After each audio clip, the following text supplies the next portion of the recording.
Hey everybody, it's Tia, and I'm here to bring you a recap of Love and Hip Hop, Season 3, Episode 1. Okay, well, they didn't disappoint people who wanted to have drama in this show because it was drama from the very beginning.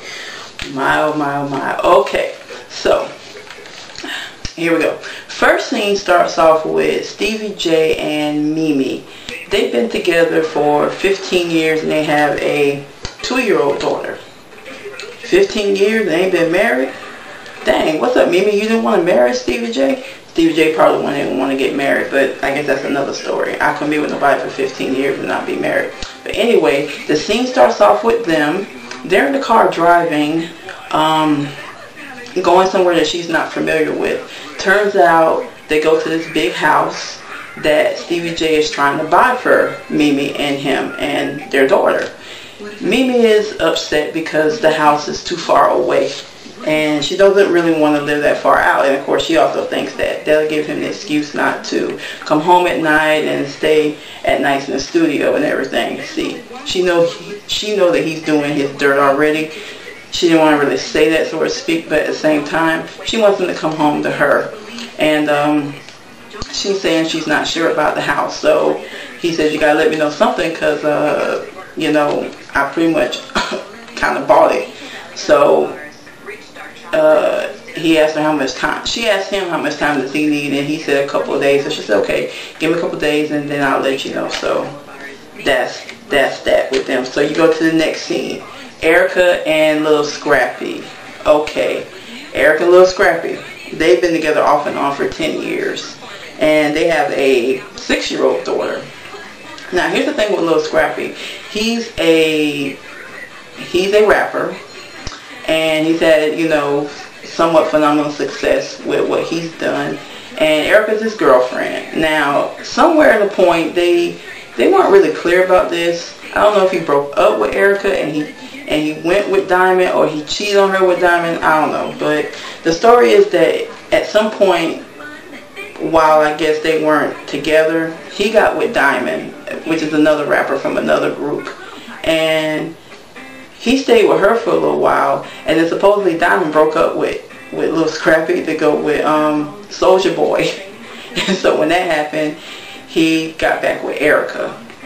So they're in their house talking. And she's asking him if Diamond wouldn't have broke up with you, would you have come back to me? Did that give you a reason to come back? And he said, well, that's something I kind of think about, or I thought about, and I really want to really be here for my daughter. So he really didn't answer the damn question. He didn't say, she was like yes or no. He didn't really give her an answer. He just kind of said that and danced around the whole story. So, you know, but bottom line, we didn't really get the answer that we wanted to hear, and she didn't get the answer she wanted to hear. But I'm thinking that maybe he would have went back to her. I don't know, but that was his answer. So he talked about the fact that she's not really affectionate, and he really misses that because he's an affectionate person. And you know, she says she's working on it and she's gonna try and be more affectionate. She really feel like the fact that he came back to her was her giving her a chance and being affectionate to him. But you know, that's what she says. So, anyway, so they go to the next scene, which is K. Michelle. K. Michelle is a singer who is single. She has a child. They didn't show her child in the show, but she wants to get back into singing, and she wants to get a record going and things like that. They talk about her more about what happened and the things to come up, but is it just me, or does she remind me of does she remind you all of Keisha Cole? She reminds me of Keisha Cole a lot. Maybe it's the red hair she had, but to me she reminds me a lot of Keisha Cole. So that's how she gets introduced into the show. You see her trying to sing, and she's at the recording studio trying to lay down her tracks and things of that nature. Then you have the next thing you have is Mimi talking to her friend Aaron about Stevie J, which I forgot to say he is a producer. Produced people like Mariah Carey, Puff Daddy, and people of that nature for the last some odd years. So she's at, I guess she's at Aaron's house. That's a friend. And they're talking about the fact that, you know, Steve was trying to buy her a house. And she was saying, you know, the house is supposed to be for me and you. Not just, you're not supposed to just make me happy. It's supposed to be for us and the family. And she was telling Aaron that it seems like he's just buying the house for her to make her happy. And that's not what she wants. And she knows that the recording studio and what he does is part of his life. She's used to it, but she wants him to come home and be a family, and she doesn't want to be apart from the man, really. And you know, Aaron is saying, so why do you keep staying? Is it the dick? Is what she basically said. And she said, no, I ain't never stayed with nobody just because of their dick. She said, it's more than that. I love him. I care about him. She said, we really have really good times.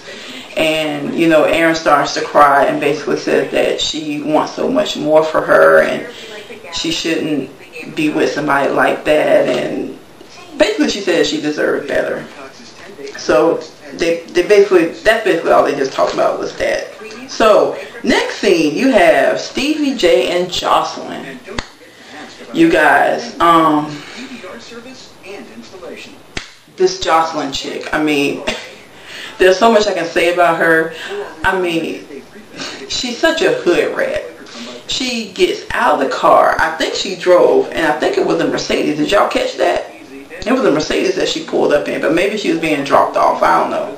She gets out of the car. She had on these booty shorts. She had on this shirt that comes up to here, where you can see nothing but the breast. You can see all the ass coming out. I mean, I know it's Atlanta. I know she thinks she's hot and everything, but do you have to dress showing all your damn assets? Damn, I mean, that was just a little bit too much for me to see.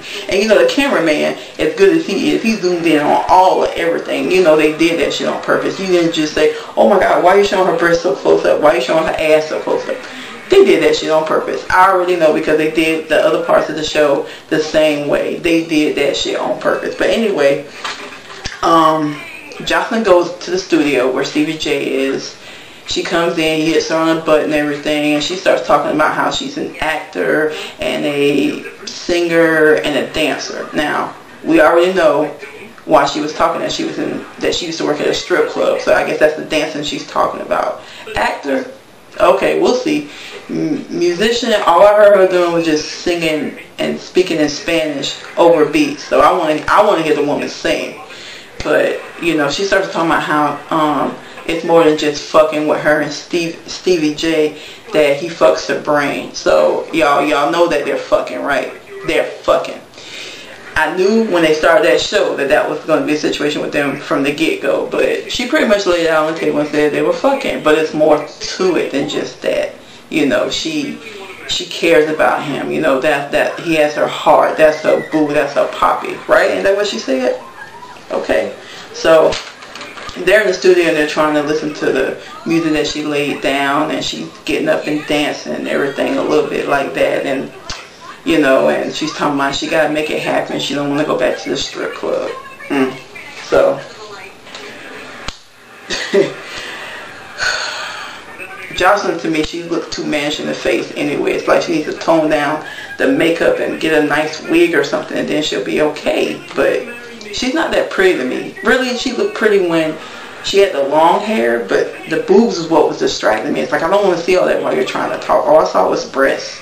But with the wig and everything, the wig was something she had on later, but she still looked a little too mannish to me. But anyway, that's my opinion. So we get to the next scene, which is Lil Scrappy and his mom, Mama D. Oh, Mama D's a trip, y'all. Okay, Mama D used to be a pimp, and she used to hustle. And I think she did that for many years while Lil Scrappy and his other sibling was young. She makes no bones about it, and she basically said that's what she used to do. So Lil Scrappy comes to his mom's house, and his mom is bitching and moaning about how the people that were supposed to fix her house didn't finish it, and you know, the cupboards are down, and this is not done, and this is not straightened out, and everything like that. So she's complaining about it. Lil Scrappy says, you know, if they don't come in the next couple of days, they'll get at them and see what's going on. So anyway, they get to talking about him and Erica and Diamond. Mama D is pissed off that he was with Diamond, saying that all the time that she was with Lil Scrappy, she made it seem like she could have retired, and she should have put her out on the track, and all kinds of shit she was saying about Diamond, talking about her pussy stank, and I don't know what all that was about. I guess she was just saying that she was just walking around like her shit didn't stink, or maybe she really talking about her pussy not stinking. I don't know what she meant, y'all, but Mama D had me rolling. So then she goes on to talk about Lil Scrappy and Erica, and how she said, well, you know, Erica's mom did not raise her. She was doing drugs. She's not used to having affection. You gotta work with her, show her what affection is. And then she said that she'll always be there for her children and watch out over them and make sure that they're taken care of. She's like, I know I'm supposed to step back, and when my kids are grown, I'm not supposed to worry about them and get in their business. And Lil Scrappy's like, yeah. She said, but I'm gonna do it anyway because you're my son, I'm your mom, and I care about you. I'm gonna always care about you and be there for you and look out for you. So that's what she said. So, let's see what she said. Okay, so we get to the next scene, and it's K. Michelle and Rashida. They meet, I think, at a coffee house, and K. Michelle goes to tell Rashida about what really happened when she first got her record deal, that she had signed with a music company. I forgot what company it was, and I guess one of the managers, the people that had signed her, turned out to be was her boyfriend. They got together, and she said all of a sudden, after being with him, he just hauled off and started trying to beat her ass. And she said that everybody that was in the music business that was a part of that company knew what was going on, knew that he was beating her, but they wouldn't step in, they wouldn't try to help her, they wouldn't try to do anything to stop it. And she said that all her money that was supposed to go into the the music she was doing, she said he bought bracelets, jewelry, and things like that for her. She said all that money that was supposed to go into her music business went towards that, and she had nothing to show for it, no music, no royalties, no nothing. So she pretty much was assed out and got nothing to show for it. So that was pretty sad, and she got really upset and was crying because she said nobody would help her, and all they wanted her to do was just shut up and do music, and that was all it was supposed to be about, was music, and not you know, anything more than that. So that was sad, y'all. So I hope she can get together and her music business comes together more. So the next scene is Mama D and Erica. I think Erica went to Mama D's house. House is all nice and beautiful now, right? But y'all know that was probably weeks and weeks and weeks later, because you know the taping that they're showing, it wasn't all in no one day. So Erica meets Mama D at her house, and she said she just wanted to talk to her about Lil Scrappy, and that she said that she needs to be more affectionate with him and everything. And she said that, you know, it was messed up how he was with Diamond, and he was upset because Diamond had broke up with him and came back, and he took her back for a week, and then she left again. And she was just saying that you know, you got to be more affectionate and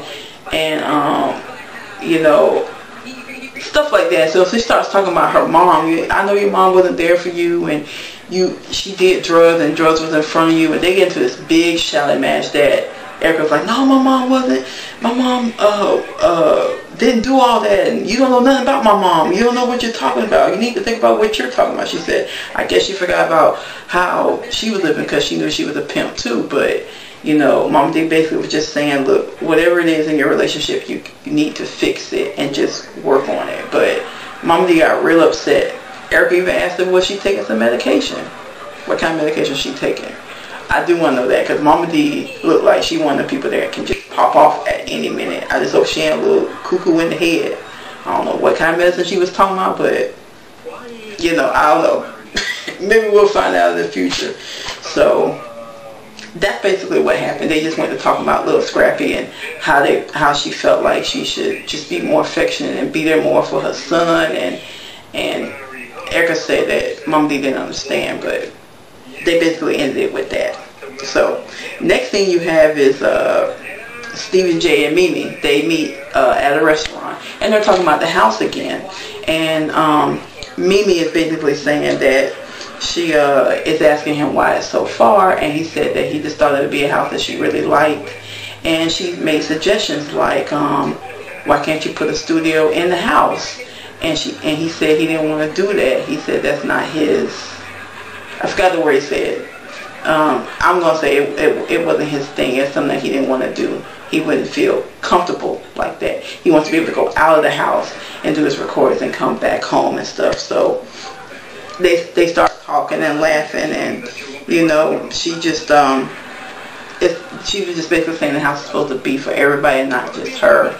And he said that he understood, and they just had this big laugh about the house, that you can come home and you can be with me and everything like that, home sweet home. So that's basically how that scene ended as well. So you get to the next biggest and last scene, everybody. Oh no, I'm sorry. Nope, sorry.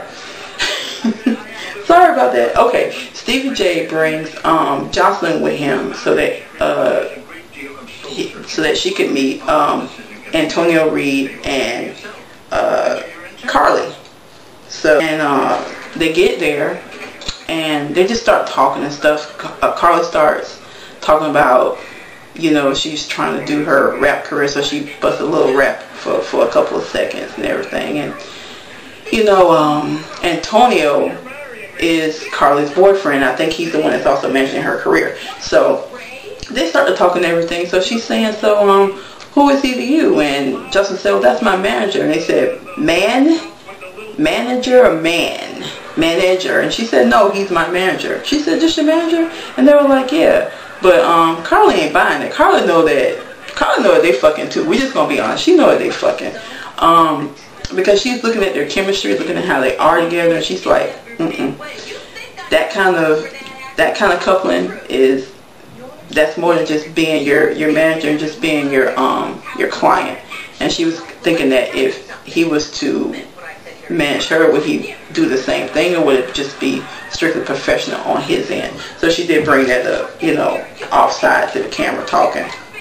So that's the end of that scene. So like I was saying, last scene comes about.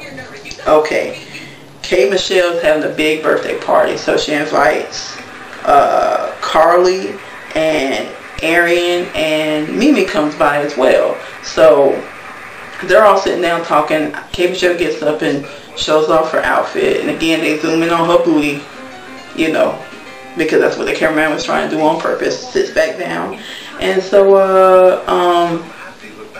I think they come out with her birthday cake with this gorgeous guy. Ooh, he was fine, muscles and everything, and all he needed to do was take off the shades so we could see the eyes. I just wanted to see the eyeballs, kind of see the eyeballs. That's all I wanted to see. But he was fine. He sits down and lights the candle with his damn teeth. Hurt me sexy. I'm sorry, y'all. That was good. So he lights the candle and then he gets up. And then all of a sudden, Mimi walks in, I think, with Arian. And, you know, Carla gets up like, oh shit, what are you doing here? I didn't know you was here in Atlanta. What are you doing? So they give each other a big hug. Turns out that Carly and Mimi were good friends years back and had been good friends for a long time, but they lost touch. They didn't stop being friends, they just lost touch and wasn't able to be in contact with each other. So when they see each other, they give each other a big hug and everything, you know. So then they all get a chance to sit down, and Carly is talking about Joselyn. For some reason, she brings Joselyn up, and she's like, you know, Joselyn is good people. Joselyn is this and that. She's a good person, I think is what she was saying. And then she was saying, you know, Stevie J, you know, that's her man. And Mimi said, wait a minute, Mimi and Aaron, I'm sorry. Mimi and Aaron was like, hold on, that's her man. She's like, that's my man. That's not her man. She's like, you sure? And she said, yeah, that's my man. She said, because they was all hugged up when I saw them, and she makes it seem like that they're together. Now I'm gonna tell y'all this: Carly is instigating. She being an instigating little heifer, because they already told her that that they weren't together. Now, she didn't supposedly know that he was really Mimi's man. But when they said all that and let them know, she kept pushing it to let them know that, hey, they're more than just friends. So, to me, it's not she was trying to instigate it. Maybe not, but that's the way I see it, so to speak. So, she keeps pushing it, saying, you know, you sure it's all they do it? Because she said, I think they're more than just friends. They don't look like they're just friends to me. So, as she's saying that, in walks Stevie J and Joselyn together. So, Joselyn is pissed because of what Carly just told her. And they're sitting together. So then I think they walk off to the side and they sit down. And Jocelyn's like, yeah, you know, he's a good guy. He's a good manager. He's going to always be my manager. She said, do you trust your man? And Mimi's like, is that a trick question? She said, you should trust your man. He's doing the right thing. I'm his client. I'm going to continue to be his client. I'm just trying to make money and get my start out. And all we're doing is just doing music together. But her ass is lying because they're fucking. And when she said, you trust your man, that's a lot of bullshit for somebody to say that to somebody when everybody else knows that they're together, but she's trying to play it off to her to let her think different. Whatever, that tactic did not work to me. But Mimi, for the most part, she wasn't buying that. So anyway, the party continues and they keep talking, and then let me see what happened. Okay, so a little bit on, because I forget if they came back or whatever. I'm sorry, y'all. So at some point again, before they get up, you know, Carla's like, so that's your man? That's your man, right? That's just your client. She said, you know they kissed, right? So she's telling Mimi in front of them two. She said, we kissed? Yeah. She said, on the lips. They're like, yeah, you kissed on the lips. They would look at each other like, wow. Now, you know that they didn't deny that shit. They just looked at each other like we kissed? Nah. But they didn't say no. When you don't say no, it doesn't necessarily mean that you are telling the truth, but they didn't say no, so that meant that they did kiss. They just tried to play it off like she was bullshitting them. So Mimi gets up, Stevie J gets up, and Joselyn has another throw a drink at him, talking about he better recognize. How the hell you gonna throw a drink in that man's face like that? Or on him? She would have got more than drinks thrown back at her. But eventually he did throw a drink at her too. So he gets out and he throws a drink at her as well. And she gets into the car and they're sitting in the car together. Mimi goes to open up the car and sees them in there. She's like, are you serious? What are you doing? He's like, oh no, I was looking for you. She said, you ain't looking for me in that damn car. Are you shitting me? Are you bullshitting me? So they get to fighting and arguing about Joselyn, and Mimi was basically just saying, look, you know, that's not cool. She said, I know you kissed that girl. And Stevie J was like, no, I didn't kiss her. That bitch lying. He lying because he know he kissed that damn girl. And then he had to call her a bitch on top of it. So he's like, no, that bitch lying. She's like, why would she lie about that? She wouldn't lie about nothing like that. What would be her purpose? So they get to tussling and arguing and stuff like that. So then Joselyn, sitting in the car, goes and calls Stevie J. And she's like, who is that? That's Joselyn. She said, I know you're not going to pick up the phone right now while we're trying to argue. She in the car 2 feet away. Boy, Mimi was pissed off. She was so pissed. But he answered the phone. He said, I'm going to get back with you in just a minute. She like, look, if you leave now, you're showing me what kind of person you are. You're showing me what you're about. He gets in the car anyway. And then Joselyn said, why you get in the car with me? Why you ain't going with her? And then they take off, y'all. And then Mimi just storms off. Oh my goodness. So that was it. That was the scene. It was this show was something else. Drama, drama, drama. They showed the shows that's going to be coming up. And you know, Joselyn somewhere around where is going to wind up being pregnant. But hopefully that won't be the season finale. That'll be way before, so we can find out what goes on after that fact. Because I don't want to know what happens. We already know who the baby daddy going to be. But anyway, that's for a future show. So, everybody, that is my recap for tonight. Oh boy, what a mess. But it was a good show. It was good. It was promising. Like I said, they brought the drama. So, that's it. I want to thank you for watching my video, and if you could please comment, rate, and subscribe. Okay? Alright everybody, until the next time, y'all have a good evening and hope to see you in the next video. Alright? Take care. Bye.